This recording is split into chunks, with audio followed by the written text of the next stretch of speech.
watching the Scottish Football Zone with all the build-up and reactions.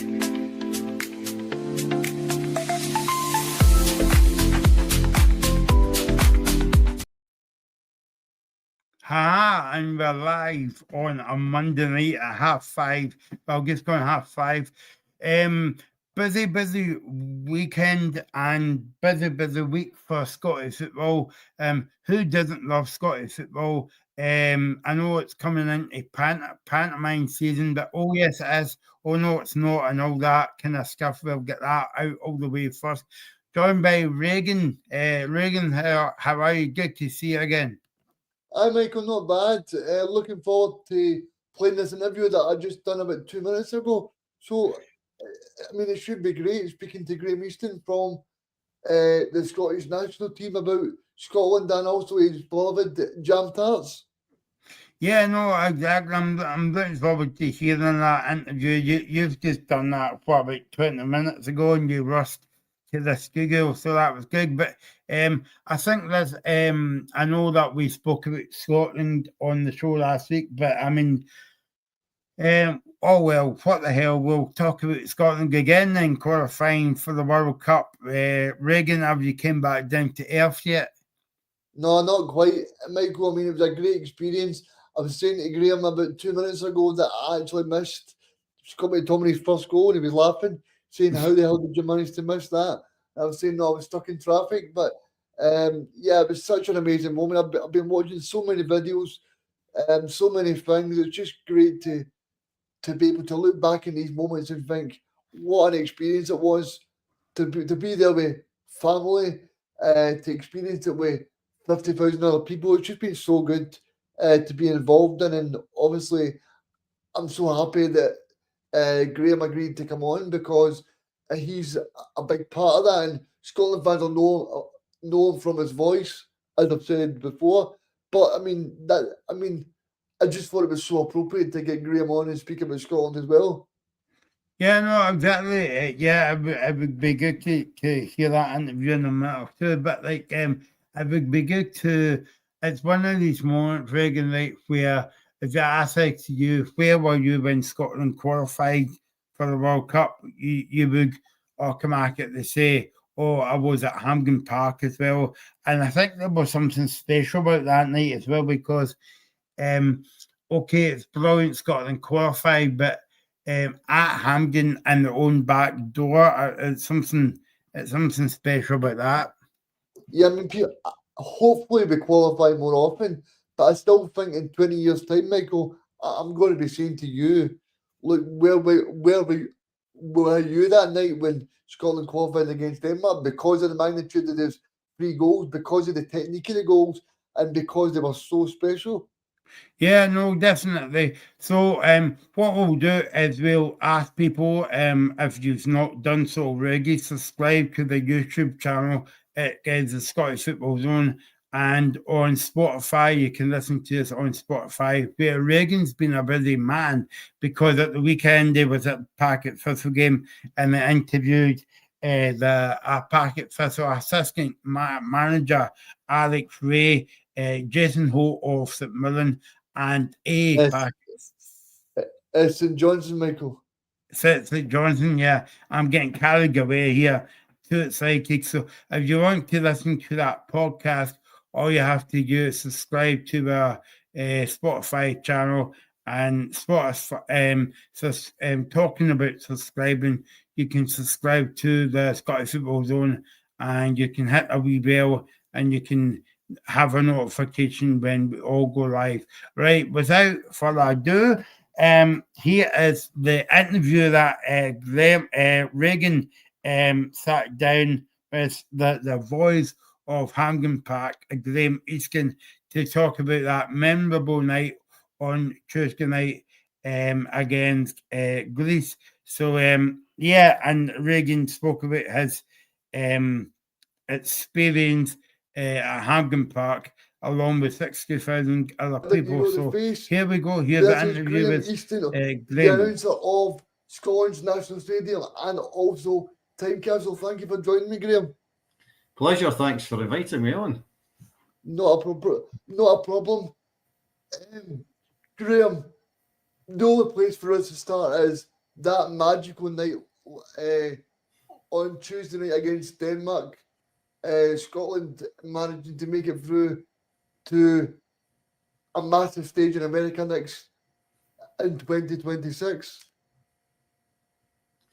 Yeah, it was kind of one of those nights which I know it's a bit of a cliche, but I probably will not forget it. A historic night in all manners of the word historic, but to be part of it was quite an honour. Obviously, it was quite an amazing match, particularly the last 5 minutes. In the first 5 minutes, the bits in between were okay-ish, but it was a kind of real kind of moment in time, and obviously the goals, which everybody's talked about, were incredible. We'll include Lauren Shacklin's goal in it as well, because it was important in its own way, even though it wasn't as spectacular as the other three. But I just being there as part of a historic moment was quite an honour, and it was certainly bedlam around where I was, which I'm sure it was everywhere else in Hampden on the night. Yeah, I mean, I've got a little bit of a story to tell you about that, Graham, because I've not really said this in public yet, but I was at the National Stadium, but I was stuck in traffic, so I missed the overhead kick from Scott McTominay. Oh, that's I don't know what to say. But I'm sure there's a few others who were in the same boat. Yeah, I mean, that overkick. I mean, you know, you think back, going like when Ben Doak crossed it in. I mean, nobody would have expected that.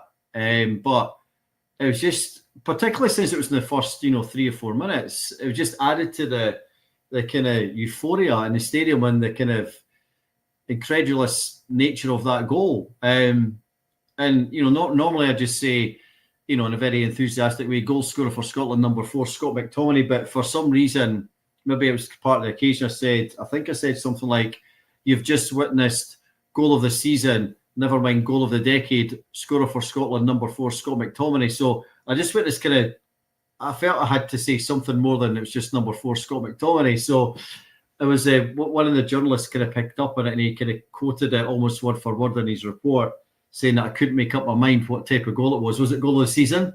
Was it goal of the decade? But it was certainly a very, very special goal. I mean, particularly since it was the first 3 minutes, which added to the theatre of it all, I suppose. Yeah, and obviously, talk to me about that moment that Kenny McLean just puts that ball in that net. What are you thinking then? I know, it was kind of weird because obviously we kind of just scored with Tierney, and so that the place was jumping already, and Denmark were obviously down to 10 men, and I suppose the last thing that people expected, and he had a lot of time to think about it, and the defender was kind of hanging back a little bit, and I had no idea where Schmeichel was because nobody was probably looking where he was, so certainly I wasn't, and then he kind of he lobbed it, and then you realising this is good. I remember actually standing up, like kind of standing and like almost anticipating it was going to go in, and then obviously it was bedlam around, and then play Proclaimers, the wee edit of 500 miles, and it kind of dies out. And I think I just kind of kept it fairly ordinary, as in announcing goal scorer for Scotland, number 23, Kenny McLean. I didn't do a big. I don't think it needed that. It just sold itself, that goal. And then the game kind of ended weirdly because we were thinking back at the end. Yes. We weren't conscious of the referee. The referee probably did blow the whistle, but nobody would have heard it. But it's almost like everybody was on the pitch, and then the ref thought, "Oh, that's it," because they didn't kick off again. Which even they normally kick off, and the ball gets kicked to the goalie, and then he blows the whistle. But it was just the game ended, so it was just this euphoria, and then as the game ended, and it had. Yeah.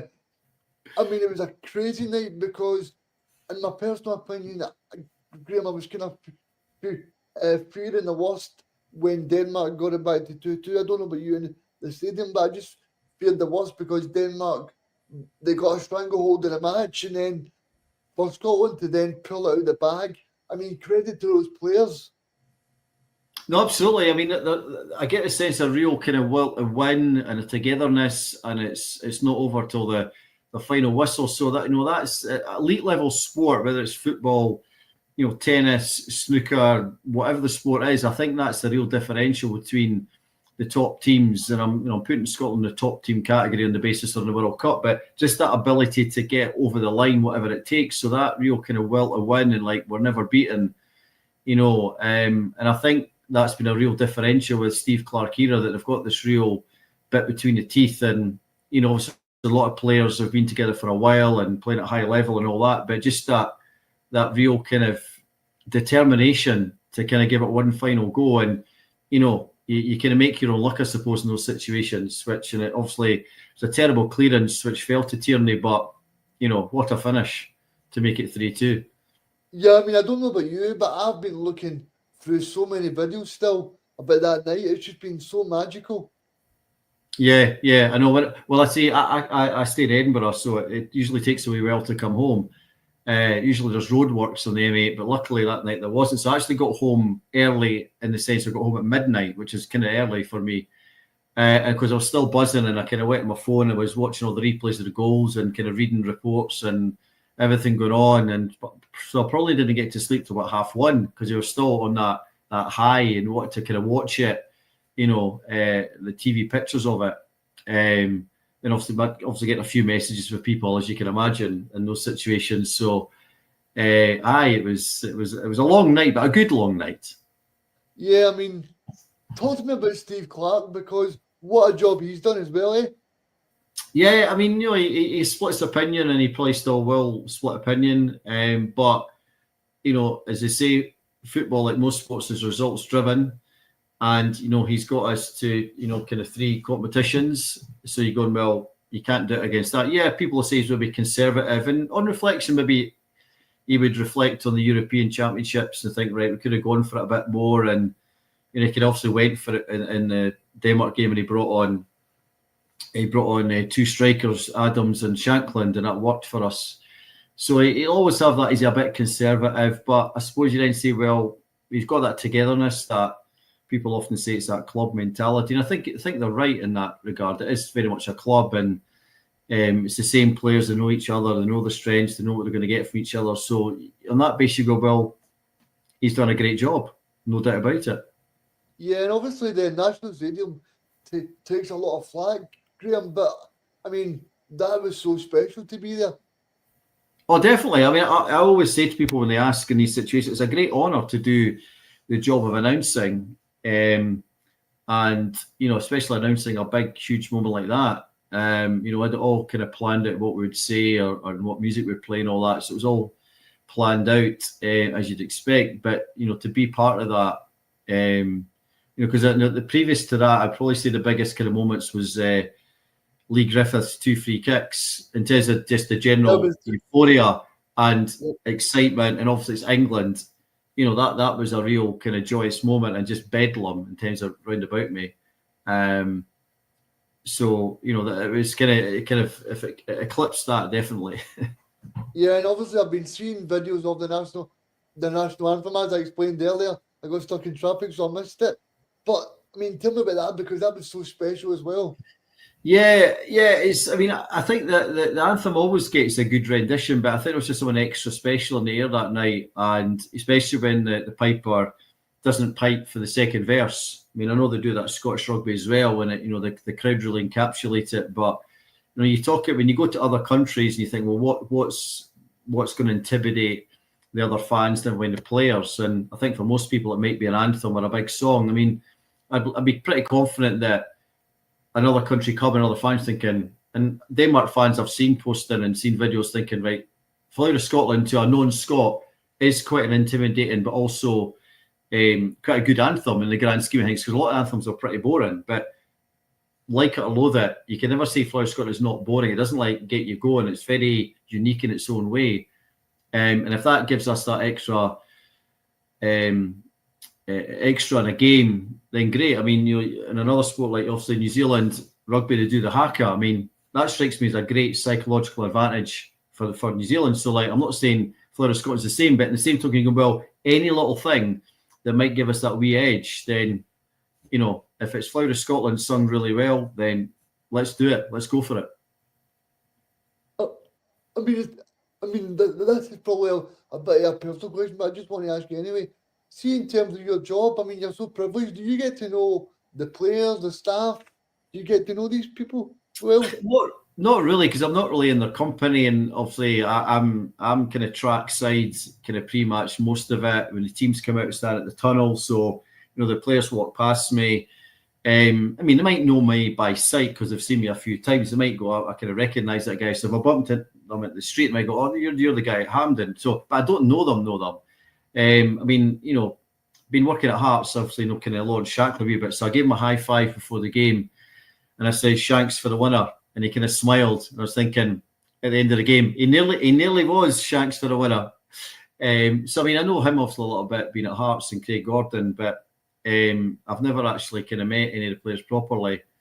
Although now you mentioned the Georgia game, whenever the game it was raining non-stop. Yes. A mild way to put that when it was raining a little bit. But I do remember John McGinn going back and forward in that madness when is the game on, is the game off. He came and had to obviously do announcements to say the game's delayed another 20 minutes sort of thing. And I remember John McGinn running past me going, "Oh, you're not a popular man tonight," saying things like that. But I mean, I've not spoken to him, but it was just a kind of weird moments he walked past me and said that.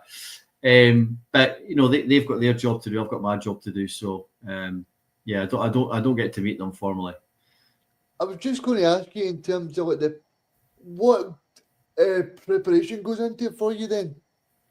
It's quite a lot. I mean, there's myself doing announcements. Keith, my brother, does the music and produces the show. We've got another guy who does the scoreboards. We've got guys who do the kind of lights, or if there's like pyrotechnics. So, and there's the SFA people who kind of create the script along with us. So, in total, there could be up to kind of 8 people involved in totality for a Scotland game in terms of what you see and what you hear. So, all the stuff you see in the big screens, which is obviously produced. You've got adverts, you've got stuff from UEFA, you've got the kind of goal montages and things like that. That's all produced and done well in advance. So the best way to describe it is it's basically its own little TV show, in the sense that it is timed to the second, so that you work backwards from when the teams hopefully come out 5 or 6 minutes or more before kickoff. So you're kind of working back from there, so that you're getting the kind of big tunes in just before the teams come out, and you're kind of working back from there. So it is well produced. It is a lot of time and effort goes into making it work. People also have lots of views on what they think is a good thing to see or to hear. That's a different debate. But in answer to your original question, there's a lot of preparation goes into it, but a lot of kind of skilled professionals. Some are kind of freelance like myself, and some are obviously the SFA staff who are putting on the big event. But you say a lot of time and effort and thinking goes into the sort of pre-match show, and there's lots of things we could do, there's lots of things we'd love to do, but unfortunately we can't do a lot of interactive things because of regulations about using the pitch and using trackside as much as we'd like to. So it's there's a lot of stuff that's going on, and a lot of time and effort, like I say. I mean, I think just finally, tell the audience about your journey, because I think it's a fascinating one. Yeah, well, my brother and I, Keith, started Whoosh. In fact, I've got my hoodie on there, Whoosh. Crikey, we're pushing on for kind of 30 years. So, like a few people who do what I do, we started off doing mobile discos, like, 18th birthday parties, school discos, that kind of stuff. And that was the day of vinyl. If you're old enough or young enough to remember vinyl in its original format. So we were playing vinyl at kind of discos and stuff, and ended up working a few nightclubs in Edinburgh. And then first kind of sport we got involved in was basketball at Meadowbank Sports Centre and other places, whereby we played a bit of music when the players are warming up. You do the team announcements before the players enter the court, the kind of starting 5. So we did a wee bit of that. And that was our first foray into kind of what you might call now sports presentation, and then got asked by somebody at Scottish Rugby to do games, and then ended up being the announcer at Murrayfield for many years, doing Scotland games at Six Nations and also for Edinburgh, and obviously kind of like to Hampden, and obviously worked for Hearts, so do the stadium announcing for Hearts. I've worked at London Olympics. I did the beach volleyball at the London Olympics, which was a great honour in 2012, so I had to audition for that one. So, I've done announcements for football, rugby, basketball, volleyball, snooker, archery, I've done rock climbing, so it's quite. I've done quite a few sports where my voice has been used to announce things or a kind of voice of the gods. But it all started from mobile discos. Like many people who do this kind of job, or people who've been in radio, it's kind of doing discos or DJing. Their kind of first foray into that kind of stuff. But it's been brilliant. It's really enjoyable, and been very honoured to be asked to do a lot of great events over the years. Yeah, I mean, obviously, it's no secret that you're a Hearts supporter as well. It must be a great honour to be the announcer at your boyhood club as well. Yeah, no, it is. It's a great honour. It's like Hampden. The guy before me, Scott Wilson, had done it for 20 odd years, and Scott's a fantastic guy and a tremendous guy. You know, iconic voice, very much the voice of the stadium for many years. I know Scott really well, and you know, it was a surprise when he decided to proverbially hang up his microphone, although he still uses it at Tynecastle in the corporate section. But no, Scott was a great guy, and you know, a tough act to follow. There's no doubt in that. But hopefully, you know, people respect the fact we're trying to do a good job. We've got the big screens at Tynecastle now, which wasn't there in previous incarnation. And you know, like Hampden, there's lots of opportunities to do lots of things with screens and combine the music and interviews and stuff on the pitch. But you know, it's a great honour to do that. And was delighted, you know, when Hearts, you know, kind of asked us if we would consider doing it. It wasn't an easy decision because it was a lot of things to weigh up. Obviously, it's quite a commitment doing that, but you know, it is a genuine honour to do it. And I'd like to think we kind of do a good job at it. We'll never get everything right. You're never going to please everybody all the time. Everybody knows that. You'll know that from the jobs that you do as well. But you'd like to think people respect the fact that you're trying to do a good job and you know, do your best to make Hearts win on the pitch and be enthusiastic when they score and get the right tunes in. So yeah, it's great. I mean, obviously at the moment Hearts are doing not too bad as we speak, and it can change in a second, as we know in football. So you know, it's obviously quite exciting as we speak at the moment. Yeah, I mean, what are you thinking about Hearts? Because I think Derek's done a fantastic job. Yeah, I mean, listen, any non-Old Firm supporter will be delighted when their team's winning, because that really kind of happens for a consistent number of games, as it's done for Hearts at the start of the season as we speak. You know, it's never going to last forever. You know, if Hearts are still challenging at the top, you know, in February, March, April, then superb. But we know it's a long slog. We know lots of things can happen in the mad world of Scottish football. But if you're a Motherwell fan, a St Mirren fan, you know, Hibs fan, Motherwell, whoever in the league, you'd be delighted to be in the same position as Hearts. There's absolutely no doubt about it. So these teams' supporters would enjoy it as we would, and because it rarely comes along that a team's going to challenge the top two historically. So, you know, we'll see how long it lasts. No getting carried away, and we'll see how the season pans out. I think it would be wrong from me to not ask you how you think Scotland are going to get on when they go over to America. I think obviously it's going to be tough. I don't think we'll disgrace ourselves. I would like to think that Steve Clarke is now wiser, having been through a couple of tournaments, and you know, we mentioned Eloni, he maybe has been a wee bit conservative, which I understand. I'm not saying he's going to kind of go for it and play three up front or anything silly like that, but at the same token, you're going, well, maybe the players might feel maybe slightly more comfortable just playing in a slightly more attacking kind of format. Obviously, a few players are getting on a bit. It'll be interesting to see if anybody new comes in. Obviously, we've got, as we speak, you know, 9 months before the tournament starts, or just short of that. So anything can happen in terms of injuries. There's always going to be some kind of left field person's going to come at the score because maybe somebody's injured.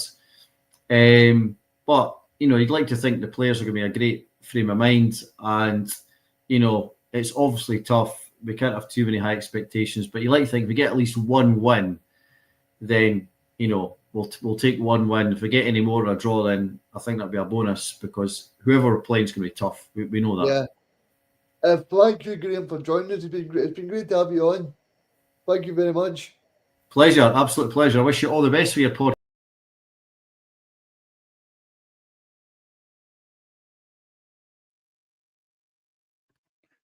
There you go. That was the voice of Hampden Park and Tynecastle. Graeme Easton and Reagan. I think before we talk about it in great detail, I think if anybody was watching this, was wanting to go into the career of the media, like me and you, and what goes on behind the scenes, that was a good insight. Yeah, and he's a great guy to listen to as well. He talks a lot of sense, and yeah, I think it was brilliant because Scotland have got a big chance at this tournament over at the USA, and I think he's a big part of it. Obviously, people don't really know him from his face, but his that voice is very recognisable if you've heard many Scotland goals over the past 20 to 30 years. And I suppose as well that I don't. Well, obviously we know that there's more to it than just like turning up and playing music as well. But there's a lot of things going behind the scenes that you don't know about. Yeah, Michael, I mean, definitely, because what does in terms of preparation is absolutely fantastic. And I think Scotland is a big bonus because everybody gets involved with Scotland national team. I mean, look at that, what happened last week in terms of what actually Scotland managed to do and get and qualify for a tournament. So I'm really grateful to Graeme for being on the show, and I hope everybody enjoyed the interview. Yeah, no, it was good. And if you've missed it, and if you just go back after the end of the show, right enough. We've got a comment here coming in from David Grant on YouTube. Hi, David, thanks for watching. It says, the title race is still on. I'm a Celtic fan. But yeah, I mean, as we maybe move on to the weekend's action very briefly, Reagan, but it was a very important win for Celtic in Saturday night. Celtic weren't at their best. I thought St Mirren were unlucky not to get a point or maybe 3 points out the game, but McGregor came up with a wonder strike at the end, and obviously yesterday Hearts got him points as well. I mean, McGregor doing what McGregor does, and I think McGregor's done that more often under Martin as well, because maybe he's getting the players to shoot more often, and I think he's working a treat, because what McGregor done there was fantastic, and I think David's spot on, because I think Celtic lacked a lot of creativity. They lacked attacking players. You look at when they brought off Tunecti and they brought on Yang. I mean, when they brought on Yang, Michael was starting to fear the worst. I thought.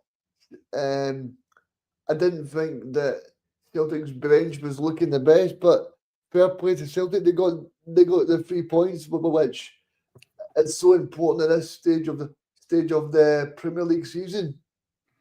Yeah, no, exactly. All I would say to David and anyone else watching is subscribe to the channel, the Scottish Football Zone, and you can like and subscribe, and we'll be back on Thursday night as well for more kind of like European action. But yeah, I mean, St Mirren I thought St Mirren were unlucky out of that game. I know a lot of talk about Celtic on Saturday night. They were the knack, but I think you've got to put that down to St Mirren, Reagan, because I mean they always make it difficult for Celtic and any of teams when they go to play there. But yeah, I mean Phil Clegg would have to go to St Mirren, and I mean they'll feel hard done by losing that brilliant goal at the end. Yeah, I mean Scotland. St Mirren are playing really well. I mean, they smacked the post quite a few times there in the game. And I want to get your thoughts, Michael, on the actual St Mirren goal they scored. I thought it was a little bit harsh, if I'm being brutally honest. Yeah. I thought Celtic were incredibly fortunate. I felt like it probably should have been a goal. I think what you're saying, well, telling with Celtic got away with one there. And Yeah, sorry, yeah, Michael. no, I was just going to say if it was any other game or whatever, or a ref or whatever, under the circumstances, it might have been different. But yeah, Celtic got away with one there. They were very lucky because was that yeah, that was in the second half. So that they were very lucky to be sculling the game at that point. Yeah, I mean, they were very lucky because at the end of the day, I think St Mirren had the best chances in the game. I don't think anybody can dispute that.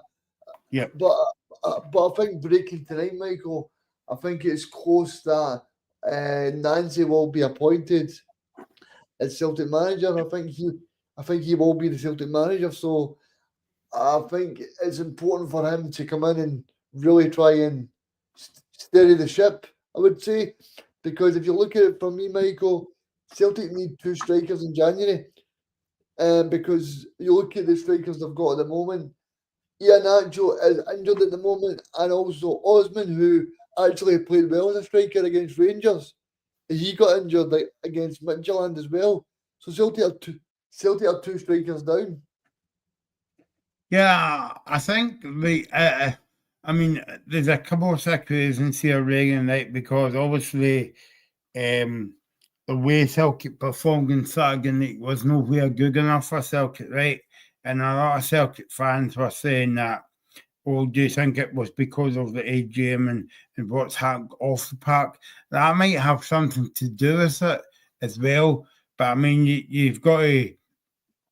I mean, you've got to think of like the first game after the international break, a weird kick-off time for the game and all that kind of stuff. But I just feel as though Wilfred Nancy will we come in, and I think that will settle things down a wee bit. I think it will, Michael, because what I've actually seen of him, he tends to be really good at speaking to his players, and hopefully Celtic make sure they get this appointment spot on, because as we spoke about on Friday, Celtic need to get this appointment spot on, Michael, because that AGM didn't go down at all well. And do you think that if they brought in Wilfried Nancy last Wednesday, right? Do you think that you would still see these scenes at the AGM, or do you think it'll be the same kind of thing? I think I think it would be difficult because at the end of the day, Michael, I think that the Celtic fans are so frustrated with the board at the moment.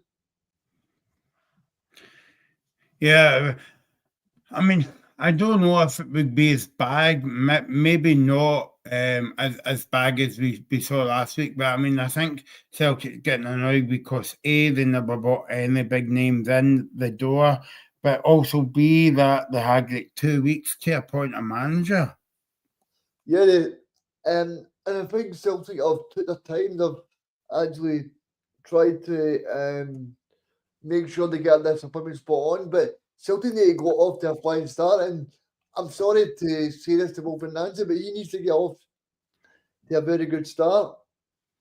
Yeah, no, exactly. I think as well that well, talking about off to a good start, I think maybe the reports are coming in from like December, but obviously December is only what, a week away as well. But before then, they've got an important game in first night away to Feyenoord. Yeah, that's a massive match, Michael, and I think Celtic need to. I think Celtic need to forget about the European leagues. I think it's important in terms of trying to be, in terms of approaching it with the appropriate attitude, but in terms of in terms of Celtic progressing in Europe, I don't think that this year is going to be the year.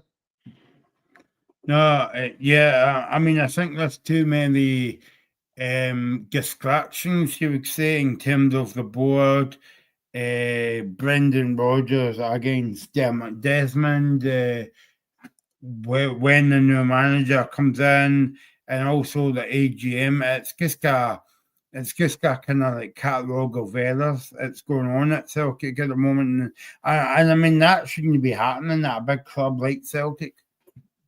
No, Michael, it shouldn't. You're spot on there.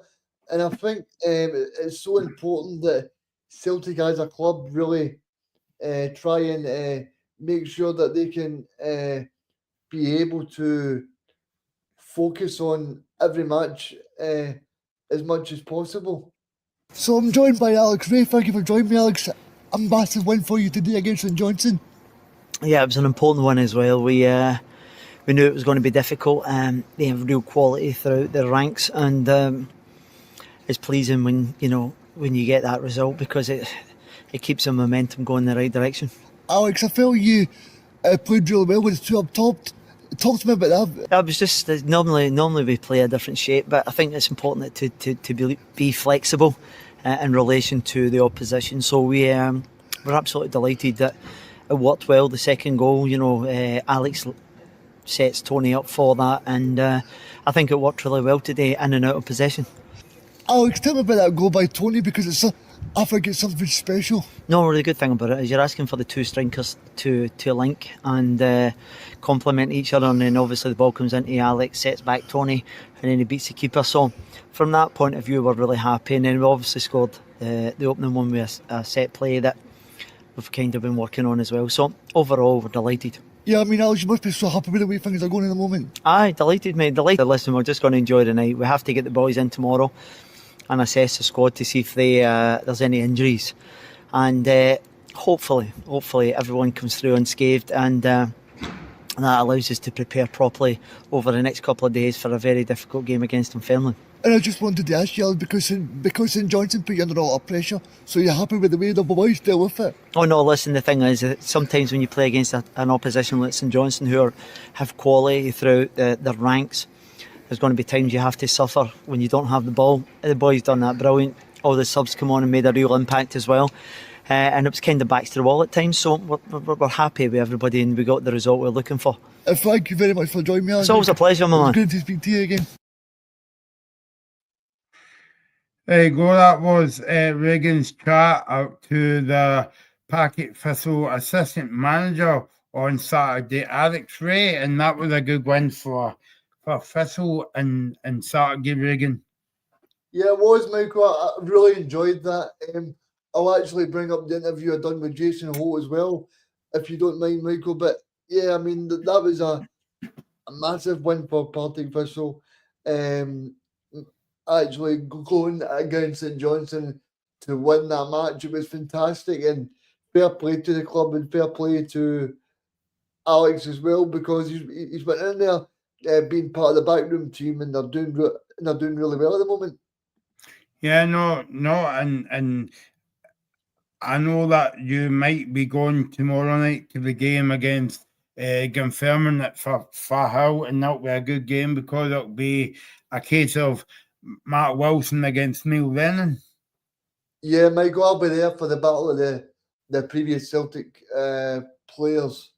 I'll be there, yeah. I'm looking forward to it. I think Partick Thistle are playing really well at the moment, but so are Neil Lennon's boys. I mean, they're playing really well at the moment as well. So they've got a few good players in there. Matty Todd as well, who's got some great recognition at international level for Scotland as well. So I'm really pleased with the championship level as well. Yeah, Michael. So I'm really happy with the championship at the moment. Yeah, so we're going to hear from Jason Holt. I don't know if he's got that kind of interview sorted out. By the way, before I forget, the interview with Alex Ray, you can listen to it again on the Spotify channel, and you can subscribe to the Spotify channel. It is the Scottish Football Zone on Spotify. But yeah, that was good chat there between Regan and Alex Ray. Yeah, I mean, Alex Ray's a great guy, Mike, who's been through a lot of coaching jobs with Alex McLeish. He was famously part of Big Phil's background team at Rangers when Big Phil won a trophy for Rangers. Don't forget, he won a trophy against Aberdeen. Not long being in the door. So yeah, I mean, Alex has got a great coaching journey and he's doing really well at Partick Thistle as well. Yep. So I don't know if we've got that interview lined up. I'm ready to go. No, Mike. I'll probably take a few minutes in the moment. I think the big news we should probably go on to is that Farewell and Stewart have now been sacked by Rangers. Yeah, that came out this afternoon. I don't know about you, Regan. I was a wee bit surprised. Well, I wasn't surprised, but the timing was a bit of surprising as well. I mean, what was your take on it? Yeah, my take, Michael, was that I just felt like the timing was a little bit off, but I think it was needed for a long time. I think that in terms of what Rangers were trying to do, the supporters weren't really for Farewell or for Stewart, so they actually needed to be out the club. But I didn't expect it to be this dramatic on a Monday morning, because I felt like because Danny Rold had got the backing of the Rangers supporters and things sort of things were sort of being okay, because Danny Rowe actually is won his last 4 matches as Rangers manager, so things started to smooth over a little bit. Yeah, no, it kind of it kind of caught me off guard, that kind of story. But I mean, it's right weird because that story broke as we were talking about doing a show tonight, so it was good timing for us to do a show. But yeah, I mean, Scottish football's been very, very quiet compared to, I'm being a bit funny there, because this week we were last week we were ready to hopefully get all 3 points against Greece at Hamden, qualification, the Celtic AGM at the weekend. Celtic won, Hearts get beat. Now this story we fell with at Rangers. Yeah. And I think Scottish football never fails to disappoint, Michael. So I'm not surprised that I'm not surprised of the actual stories and the headlines that have been created. But I think in terms of what Rangers are trying to do, I think this was probably the right move, because the supporters weren't really on board with football. But I'm interested to see who Rangers now go and recruit now. Yeah, no, exactly. And I think I'm not actually sure, but I'm not actually sure of the date of the Rangers AGM, but I don't know if it's done it because of the AGM coming up, or, what have you. I mean, I don't suppose that would matter, Regan, because I think that there'll be the same hostile atmosphere that was at Celtic. It will be at the Rangers AGM. It's funny when you think about it, Regan, right? Because Celtic and Rangers has been rivals for years, and they'll be rivals for years more, right? But they share something in common at the moment. Like, they don't like that the people they don't like the people running their club. Yeah, because I think the people at the club are not really endorsing themselves in the club. They're bringing in players that are not of standard. They're also putting ticket prices at an all-time high. They're also putting merchandise at an all-time high. I'm joined by Jason after St Johnstone's 2-1 defeat to Partick Thistle. Tell me about that today, Jason. It was a difficult one for you. It was indeed. Oh, sorry. Before, so basically, Regan's chat with Jason Holt after the game on Saturday. Tough game against a good opposition. I think we controlled large parts of the game. However, moments in games have cost us. Obviously, losing an early goal and then that goal just before half-time. Went in at half-time, and that second goal probably gave us a mountain to climb. And ultimately, it was just too much. We gave it a good go in the end, but just fell short. Yeah, I mean, how difficult is that when that second goes in straight on the 45 minutes? Absolutely, I think it changes the whole complex of the game. I mean, if you go in 1-0, I think we've got a really good chance of going on to win the game, or even taking something for the game at least, maybe a point.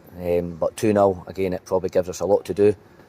Like I said, there was a lot of good stuff in the second half. We probably created a good few chances, which is a pleasing aspect, but ultimately defending as a team has not been good enough recently, so we need to kind of eradicate that and try and put that right. Yeah, I mean, what are you saying to the boys in the dressing room after a match like this?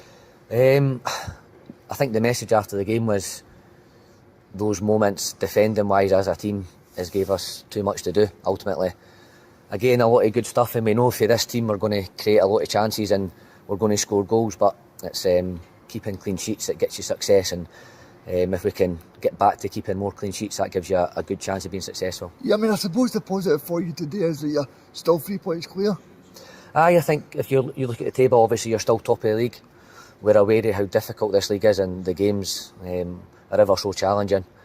So we need to really be on top form if we want to take anything from games this season. I know you've been in the Premier League for a lot of your time, but I mean, talk to us about the Championship as well, because it's a great league to be involved in. It's brilliant. Obviously, like you said, playing in the Premiership, however many years previously, you're always watching the Championship. It's exciting. The games Friday nights as well on the telly. You're looking out for scores, and again, I've seen it throughout the years. It can go either way. Teams can beat teams anywhere, regardless of where they sit in the league. So we've seen that ourselves this season. It's been challenging so far. I think we've done well up until this point, but need to really nail a few aspects of our game if we want to be successful. Thanks very much for joining me, Jason. It's been great to talk to you, mate. No worries. There you go. That was Jason Ho after the game talking to Regan at the Hill.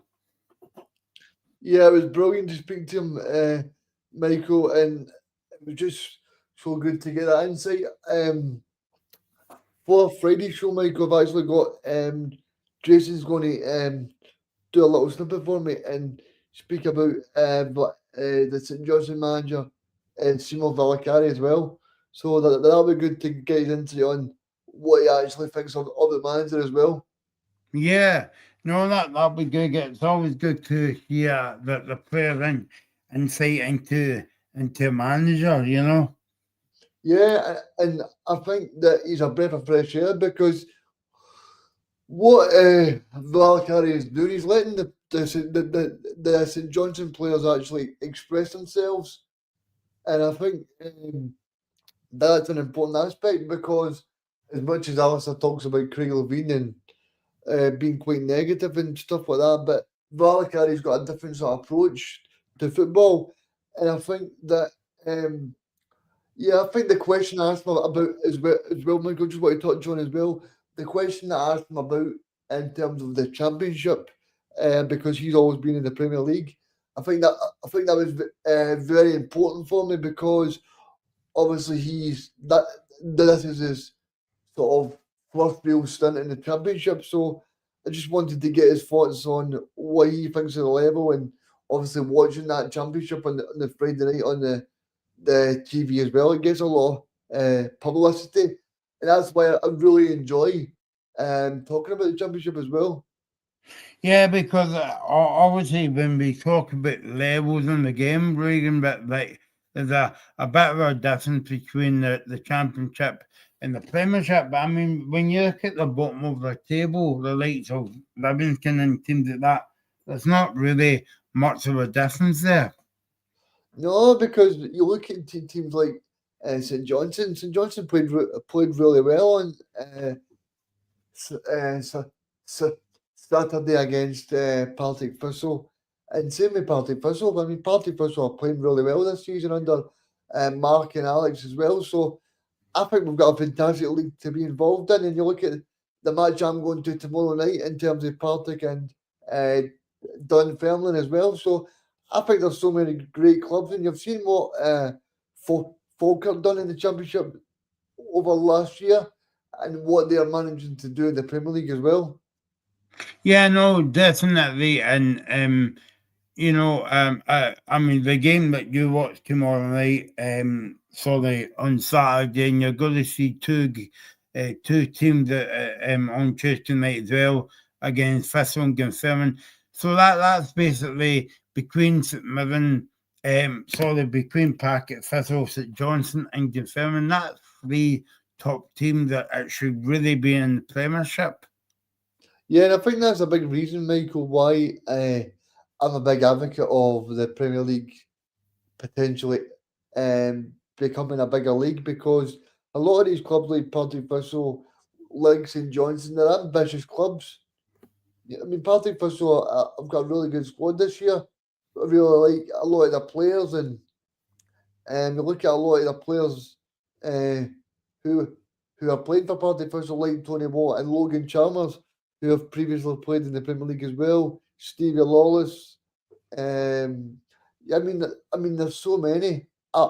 Alex Samuel, who I spoke to as well. So I mean, there's so many players that I could rhyme off there, Michael, that I think the Championship's so good to watch, and I'm so glad to be able to bring people what the players are saying after the matches. And you can listen to all these podcasts through our Spotify channel. Just look for the Scottish Football Zone on Spotify and on YouTube. You can subscribe to the channel and you can hit the notification. And every time we go live, you'll see us live. Like Thursday night will be on at 10 o'clock. Let's go back to the Rangers situation on Reagan that we spoke about it before. I think it's going to be quite interesting how that's going to develop. So obviously, it kind of goes came out today, but by the time, if we do a show, by the time tomorrow night comes, it will grow basically what you say, arms and legs.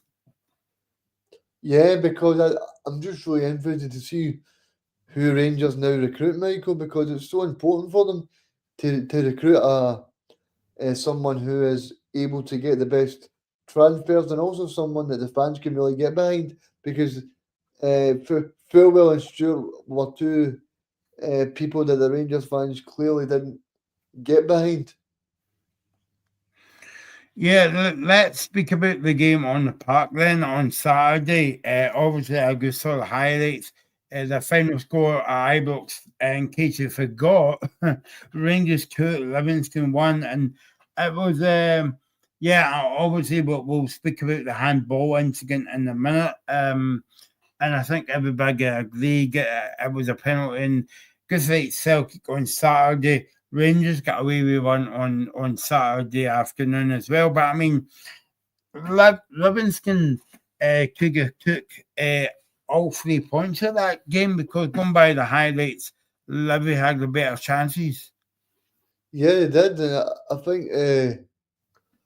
I think it just shows you that David Martindale's got a really good team going there, Michael, and he's got a really good structure and squad there, and also from a Rangers point of view, well, I did say on Friday that I felt like Rangers would win about 4-0. But I mean, fair play to David Martindale and his team, because they went there, they thought we were going to have a right good go at Rangers, and they've managed to be able to do it. Yeah, no, definitely. And looking at the highlights, Regan, I don't think Rangers had, obviously they had in the 10th and goal when they scored, but I mean, that was all kind of like Livingston. Yeah, I mean, I've not really seen the game, Michael, because I've been at Fleur Hill on Saturday, but yeah, from what I heard, it was pretty close to being a pretty even match. So yeah, but fair play to the squad, because I don't think many people, thought going into the game that David Martindale and his team would be able to really handle what Rangers had, because they made because I made a really good start under Danny Rowe. Let's talk about that penalty incident. I wrote down here. Should Livingston have had a penalty? Absolutely, I don't see how that wasn't. I don't see how that wasn't able to be a penalty for me, Michael. I think the VR and the referee must have been off for a little bit of tea or something, because I don't know how they've missed it. When I saw that incident, Reagan, it reminded me of basketball. Yeah, I mean, I don't even think that it really struck him at any other part of his body. It was like the arm was right out. So I just don't understand how it wasn't possible to be a penalty. I'm interested to see what the SFA have to say, because I know they do the weekly or the monthly review shows on Sky. So it'll be interesting this month to see what they say. I was listening to David Martindale after the game, and I think it was the BBC that he was talking about too, and it was saying, it's a waste of time, managers phoning up, and basically he was saying that like clubs like Livingston, it's a waste of time having VAR because because they're putting good money into it, but they're not seeing any kind of like return. Basically, what I mean by that is any right decisions. Yeah, because the Scottish football clubs are putting a lot of money into VAR, and as we know ourselves, Scottish football is not rich in a lot of money. So I think I think it's a little bit disappointing, because at the end of the day, the clubs pay a lot of money, so they expect better from the referees. Yeah, no, yeah, I mean, I know that it's kind of, well, I'll get your opinion about VR in a minute. I think we spoke about VR so many times on the show. A lot of people is bored of it, but do you think that Danny Rose came in and Rangers has got what is that, 4 or 5 wins back to back? Do you think the confidence is up a wee bit? But obviously they're still winning games, but the performances aren't up to scratch. Yeah, I mean, from the Rangers fans I spoke to, they weren't particularly too happy. The big thing they said, it was so important that they got the 3 points, and that's obviously the most important thing. But I don't think the showing from the players was much. Yeah, no, exactly. So what do you think of VR? Then I mean, we've talked about it to our kind of like people sick of hearing from it, but like I don't know about you, Reagan, but I mean, I'm starting to get annoyed with it a wee bit. I know I said this ages ago in the show, and we done a show about VR as well, but I think for me it spoils the game. I think it does spoil the game, because you're not able to celebrate. Well, I'm certainly not able to celebrate when Scotland score or whatever. But I think it's so important that VR does make it here, because VR. What happens if something major is missed, and then we think, oh, that could have been saved? So I think VR's got a very important role, but I think that I think the way that we implement VAR needs to be uh, p- p- potentially looked at, because at the end of the day, VR's getting a lot of mistakes at the moment. Another thing David Martindale was talking about after the game to the BBC was, I mean, what he says, what's going to happen? Are they going to replay the game? Now, my point was this, and I've made this point on the show more than a few times, and I'll mention it again, that that programme with Willie Collum, right? Maybe I watched that programme and just to see what it is and how they explain and how they get the another out of the full show as well. I don't know if it embarrasses Scottish football, Reagan, the amount of mistakes that they make, but also it says to me as though that if Willie Collum comes on and says, "Oh, I'm sorry about that penalty, you should get the last minute," I think that's making the fans worse. Yeah, because if you say I think Jay Bufroyd made the point on Sky Today, David Martindale could lose his job tomorrow. David Martindale could lose his job tomorrow. No, he's not going to lose his job. But what I mean is, say that's Stuart Kettlewell in 2 weeks. The Stuart Kettlewell's lost a lot of matches this season. So if then it happens that, oh, by the way, you're going to lose your job because you got beat, and that incident then crops up again, then you've got to feel sorry for managers. You've got to feel sorry for players as well, because they don't actually know what is actually going to happen from match to match. And I think that's a point I was making ages ago, Reagan, about like if a penalty goes against a team and that team now gets relegated at the end of the season and the manager loses his job, but the ref that makes that decision, he's still in the job. Yeah, yes, and I think that's the problem is, as you said, there's no kicking at accountability for the referees, because they go week to week, and of course, they are maybe took off a match for a week. But I think it's also, Michael, to play devil's advocate as well. It's because the pool of referees is so small, so you've got to bear that in mind as well. Yeah, no, I just doesn't look like a good look for Scottish football. I mean, when it came in at first, the buggy was all excited about it. Obviously, as a football fan, Reagan, and I'm a football fan, and also and we're journalists as well. But there's always a kind of apprehensive coming into the game. But we did not think about we were going to be talking about this 2 or 3 years down the line. No, because we expected VR to.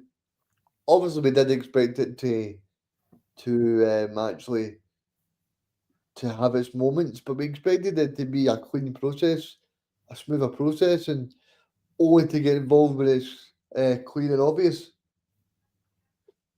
Yeah, no, as well.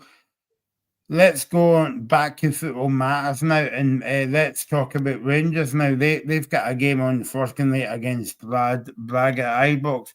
We'll be on in first night after the game to talk about the Celtic and Rangers games. But what do you make of this game, Reagan? Do you think it's a dead duck? In terms of the Rangers game, I think that I think it'll be very difficult for them to qualify. But I don't think it's a dead duck, because you're at home in front of your home supporters, and the supporters have already paid for the package probably. So you need to go there and you need to show a real form of responsibility and a real form of trying to move the club forward. And also, Danny Rowe, I don't think he'll want to break that momentum as well. He'll want to try and make it 5 wins in a row, because look how difficult it became for Martin as well. So I think he'll want to try and make it as smooth a process as possible.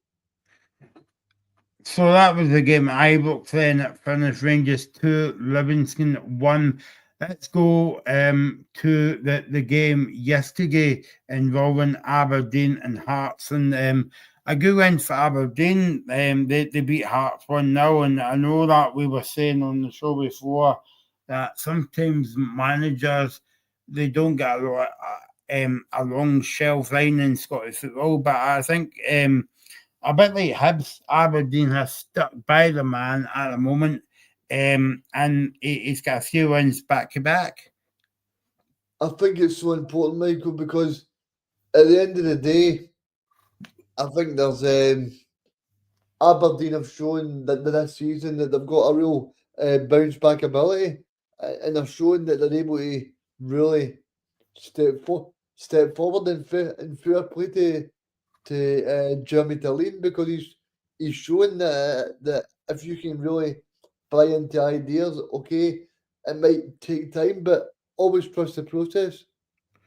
And I don't think I've not heard any Aberdeen fans on social media. Okay, there might be some out there, but I haven't heard any Aberdeen fans calling for his head. Yeah, and I think that's so important, because a few weeks ago there was a lot of vitriolic Aberdeen supporters in terms of saying this is time for see you, Jimmy, instead of actually being at the club, because I think it was a difficult start for him, but I think now that Aberdeen have managed to beat Derek's side at home, I think that'll kind of bring away some of the pressure. But I just want to touch on as well, Michael, that I did see Stuart Armstrong yesterday, and I did see Ian Crocker mention the possibility of a Scotland recall. I don't know about you, but I think maybe Stuart Armstrong has passed his best. Yeah, but I think he's one of these guys, Reagan, that would still do a job for Scotland. Maybe not every game, maybe like coming off the bench as well. And I know that we always speak about experience in football, like Craig Gordon and the likes as well. But Armstrong's got experience by playing in England, but also in Scotland, and European game for Celtic as well. So I think it might be a decent shout to have Armstrong as part of that squad, especially because I don't know if you know everybody, but Scotland is going to the World Cup. I think it would be good to have him there. Yeah, because I think it proves the other night when Ben Gannon Doak went off, Michael. It proved the other night that it was a real big difference in terms of the speed and the play. So I think Stuart Armstrong maybe could add something in terms of that. Do you think that the pressure is getting to? I know that you mentioned to Graeme on that interview, and I know it's still early on in the season, but do you think Hearts are beginning to feel it tough? Because I mean that's about 4 points now they've dropped. Yeah, I think they are, Michael, to be honest with you, because a few weeks ago they were 12 points. They were 12 points ahead of Celtic, so they obviously are potentially feeling it. But also, what I would say is it's been a difficult run of fixtures, and for Hearts to only have lost the first match yesterday, I think you've got to fair play to them, because if you'd have said to any Hearts fan in the middle of November, look, you're only going to lose one game, I think the Hearts fan would have snapped I think they would have snapped your hand off for that. And I think as well that would be a big test for Hearts because obviously they've got a game this weekend. I'm not sure of the fixtures offhand, but They play Motherwell this weekend. and that's another difficult game because Jansbergen has got them playing well, and then in the next week they're coming to Celtic Park. Yeah, I mean Hearts are going really through a difficult time, and to be honest with you, Michael, I think Motherwell will actually prove a difficult challenge for them. I think it'll be a draw. I'm going to go early. I think. Yeah, got to go a week early, but there you go. I think, like you said, we'll probably move on to Motherwell just now because it was a massive win for Motherwell as well, Michael. Yeah, no, I mean, especially away from home, and I know that we were talking about managers under pressure. Well, Stuart Kettle was really under pressure as well, and like, um, I don't know about you, Reagan. Like, I was thinking to you last night, and I was thinking about, Stuart Kettle was a good manager. I know Kilmarnock fans weren't happy for him to get the job, and I know he was harsh. They could buy the Murrow fans, and he was doing a kind of good job there. But I felt as though it was too early in terms of getting back into football. Yeah, I think he jumped probably too quick, but I think maybe he was trying hard to maybe get back in. But yeah, I think maybe he jumped in at the wrong place. Not that I'm saying Kilmarnock's the wrong place to go. I think it's a great club, but I think so many fans of Kilmarnock, uh, I'm not I'm not really impressed with the appointment.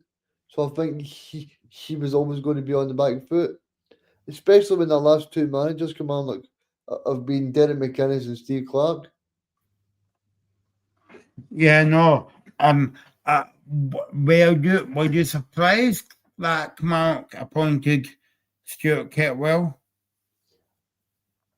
Not really, because I think Stuart Catewell is a very successful manager in Scotland, but I didn't expect Stuart to jump into the job so soon because of the personal abuse, the actual horrible abuse that his family took at the match, Michael. Yeah, I think we spoke about it. Every I think we spoke about it on the show. When he left Motherwell. And I think that was terrible, Reagan. You know. Yeah, it was really bad because no one expects to go to the work and take abuse from sections of supporters and what in terms of Stuart's actual family and friends being involved at the match. So I think it's so disappointing, Michael. Yeah, no. There's enough in the big bag world about what's going on at the moment until you, and then when you go and see your team in the start again, you get that abuse by your own fans. No, it's terrible to see. Let's talk about the whole team then, Motherwell. I mean, Jens Bergen has got them playing a good. Well, I've not saw them up close. I saw them at Circuit Park a few weeks ago, and that wasn't up close. I was good watching the game on the TV that day when Celtic were lucky to get 3 points out of that game. But talk to me about Motherwell this season, Reagan, because they're doing well. I think Motherwell fans are really buying into it because as well, Michael, as well as playing well, they're getting their 3 points as well, and they're playing a great brand of football as well. Yeah, no, I agree. Kilmarnock never created a lot of chances in the game. When it was 0-0, Motherwell created a few chances, and then you could actually tell that there was only going to be one winner there. Yeah, Michael, and I think at the end of the day, Motherwell have shown this season that they've got a real flexibility, and the manager as well. He's got a real style of play that the Motherwell fans are really buying into. So I think Motherwell in general, I think they'll be absolutely fine this season. Especially away from home, Reagan winning 3-1. I mean, usually when you go away, it's always a scrappy 2-1 or 1-0 or whatever, but 3-1 seems to be a bit of a margin. Aye, but in my personal opinion, Michael, I expected Motherwell to go there and dominate the match because of the style of play they're playing at the moment. And as well that, you've got to give them Motherwell credit because even though they went there and put on a good show, but how many teams have we saw going to Rugby Park and struggled because Kilmarnock's a stiffy team, but also that suffers as well, Reagan? Yeah, I mean it's an interesting one because I know in 2027 they're looking at taking away the plastic pitches, so it'll be interesting. But yeah, I think it's always a difficult place. You need to look at Aberdeen who struggled to win there. And they just won there a few weeks ago for the first time in so many years. Yeah, no. So that was a massive win for the Well on Saturday. Let's talk about another team in form at the moment, and it's going to be a big test for Celtic on Sunday. Hibs and Dundee. Yeah, I mean, I I think it was a massive win for David Gray because you look at the table. I mean, they're getting pretty close. They're getting up to maybe for that European place in the fourth place in the table. And I think if you look at Hibs, you look at Falkirk, you look at Rangers, the table's looking quite close at the moment. Yeah, no. And I mean, a bit like what we were saying about well, Aberdeen maybe because we were saying at the time that David Gray, David Gray is David Gray is maybe he's on a sugary peg, um, but you know. It's because they stuck by him, and I suppose that you could say the same thing about David Gray at Hibs. Yeah, I mean, you look at obviously Hibs at the moment, they're actually playing pretty well at the moment, Michael. I just think that Rangers match, they probably should have won that game as well. I mean, they missed a penalty, but they also had a lot of chances in that game as well. So I think it'll be a very difficult match for Celtic on Sunday. And I actually fully expected Hibs to do what they done against Dundee. So fair play to them. Yeah, so it's actually beginning to come out now. We broke the story early on in the show that it's moving very, very well, slow in terms of Celtic, but fast in terms of Celtic getting a new manager. Wilfred Nancy will be appointed the Celtic manager, and I think it's very close, Reagan. Yeah, I mean, that'll be interesting, Michael, because he is actually, see from the YouTube videos that I'm watching, Michael, he actually looks like a very good manager. So Celtic seem to have got themselves a good coach, but it'll be interesting to see because of that real sort of tension in Glasgow of managing Celtic or Rangers. That can either sink, I think you can either sink or swim, Michael. So it'll be interesting. Yeah, no, exactly. But yeah, going back to Hibs and Dundee, an important one at the weekend for Hibs. But I mean, as we said in the show a few weeks ago, you know, th- there's a different type of football fan now, Reagan, in terms of like, um, in terms of like they want success kind of like right away. But I mean, like sticking by your manager can also bring success as well. Yeah, I mean, David Gray is the fine example why that Rangers or Celtic should stick by the manager for a bit, because it's so important. Because, but saying that, Michael, I don't think that Nancy will get a lot of time. He needs to impress Celtic fans right away. He needs to go in there and show, right, I'm s- I'm actually serious about doing really well, and I know what I'm doing, because that's something that Russell Martin didn't really manage to do right away.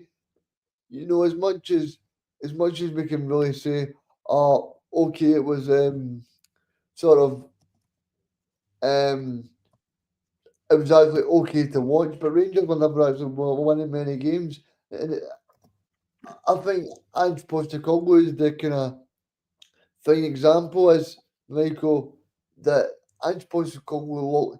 I mean, he lost. I think it was 3 of his first 6 matches. So Ange Postecoglou is a sort of fine example why Celtic should stick by Nancy to see how he gets on. There you go. Yep. So we shall see about what's happening there. We left we left the shock score. Maybe it wasn't a shock score to the end, Greg, and Dundee United 0, Falkirk 3. Yeah, I mean, I would say it's a shock, Michael, because I expected a close game, but fair play to Falkirk, they seem to have got a real brand of football under John McGlynn, and they seem to have really found their feet in the Premier League as well. Yeah, no, John McGlynn's a good manager, and but I was actually quite surprised about this. Well, I was and I wasn't, Reagan, about the scoreline. Again, I'll go back to the Murrow score. You know, that was a bit of a margin even. And the Falkirk score was a bit of a margin as well, 3-0. And Brian Graham that nearly gets sent off in this game. Yeah, I think Brian Graham's a great player, and I'm glad to see that he's still got that fire in the belly, because he had some great years at Partick Thistle as well, and he's also shown, Michael, that obviously for the kind of veteran players that they can still play at very good levels. So I like Brian Graham a lot. Yeah, and of course, John McGlynn's building a good squad there with Brian Graham and a few players that's been a bit around the block for a few years as well. Yeah, I mean, Scott Arfield being the fine example as well, Michael. Scott Arfield's a great player. He's proven over many years at Rangers that he's a great player, and obviously he's played with his national team as well.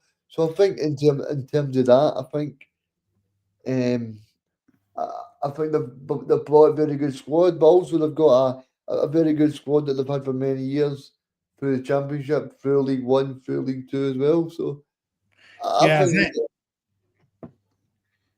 I think if Packet Thistle or St Johnson have any aspirations at coming up, because what's John McGlynn's side play football, they're a good side to play. They're a good side to watch, Regan.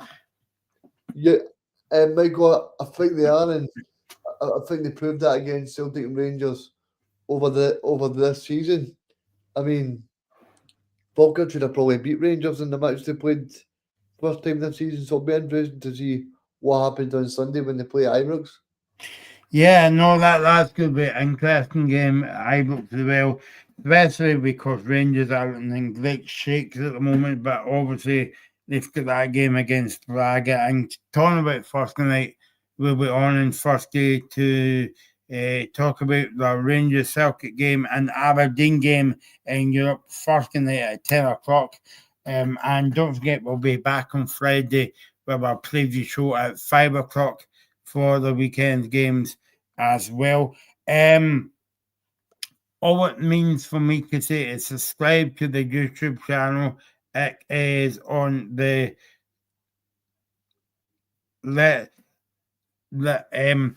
is on the Scottish Football Zone YouTube channel and Spotify Reagan for the Scottish Football Zone. So get subscribing, folks. Definitely, Michael, and also I'll be able to play some of the audio on the YouTube show on Thursday's show. So I'll be able to play some audio from both managers of Partick Thistle and Dunfermline as well. And we'll be talking to some players as well, Michael. So I'll play it on Thursday's show and I'll play it on Friday's show. So Yeah. I hope everybody can tune in, Michael. Yep, and I forgot to mention last week, Reagan, we started the women's football show. It's Half Football World. So if you haven't saw that, please subscribe to the YouTube channel and please watch it as well. And also you can listen to it as a podcast as well. So subscribe for to